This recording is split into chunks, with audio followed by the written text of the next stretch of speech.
விதத்தில் இருக்கணும், அந்த விதத்தில் பெரியவங்களாக இருக்கணுன்றது தப்பே. நம்ம எப்படி எதற்காக உண்டாக்கப்பட்டோமோ அந்த விதத்தில் அந்த நிலையை அடையணுன்றது தப்பே கிடையாது. இன்னும் கேட்டால் அதற்காக தான் தேவன் உண்டாக்கினார். நம்மளை அப்படி தான் உண்டாக்கிட்டார், பெரியவர்களாக இருக்கும்படியே உண்டாக்கிட்டார். சிருஷ்டிப்பே அதை வெளிப்படுத்துது. கடவுளை போல உங்களை உண்டாக்கி இருக்கிறார். அப்போ நீங்கள் அவர் பெரியவர் தானுங்க.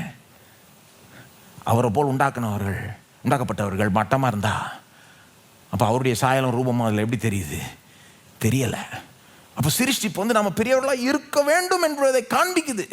அது மட்டும் இல்லை, மீட்பும் அதை காண்பிக்குது. மீட்பினுடைய நோக்கம் என்னங்க? ஏன் நம்மளை தேவன் மீட்டு கொண்டார்? பாவ சேற்றிலிருந்து நம்மளை ஏன் தூக்கினார்? ஏன் நம்மளை ரட்சித்தார்? வெறும் பாவத்தை மன்னிச்சு பரலோகத்துக்கு கொண்டு போகிறதுக்கு அப்படி செஞ்சாரா? ஏன் செஞ்சார்?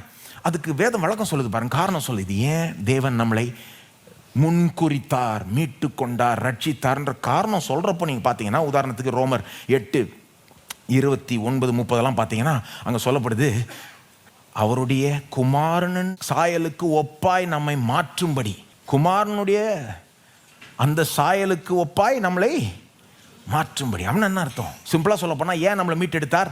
இயேசுவை போல நம்மளை ஆக்க விரும்பினார்.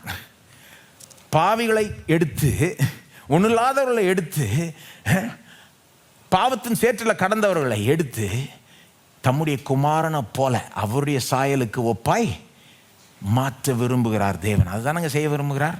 இயேசுவை போல நம்ம மாறிக்கிட்டே வரணுன்றது தானேங்க வேதத்தினுடைய போதனை. இதுதானே தேவன் விரும்புகிறார். அப்போ நான் கேட்குறேன், இயேசு பெரியவர் தானே? எல்லாத்த காட்டிலும் அவர் தான். அப்போ இயேசுவை போல மாறிக்கிட்டே வரணும்னா இன்னும் பெரியவர்கள் ஆகிட்டே போகணும். சரியான பெரியவர்கள், சரியான விதத்தில் பெரியவர்கள், சரியான பாதையில் மேன்மை அடைகிறவர்கள். அப்போ ஆம்பிஷனே தப்புன்னு சொல்கிறது தப்பு.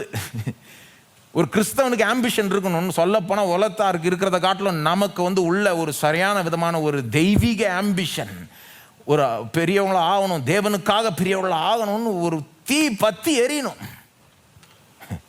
அது இல்லைன்னா நாம் என்னத்தை பின்பற்றோன்ற ஒரு கேள்வி ஆகிடுது. இப்போ இதெல்லாம் ஒரு தடைகள். இப்போ பாருங்க, கிறிஸ்தவத்திலே ரொம்ப ஸ்பிரிச்சுவல் ரீசன் கொடுத்துருவாங்க. நான் இப்படியே இருந்துடுறாங்க, எதுக்குங்க நமக்கு? அது வசதியான வாழ்க்கை ஆகிடுதுல்ல. இயேசு சொல்கிறதெல்லாம் செய்ய தேவையில்ல.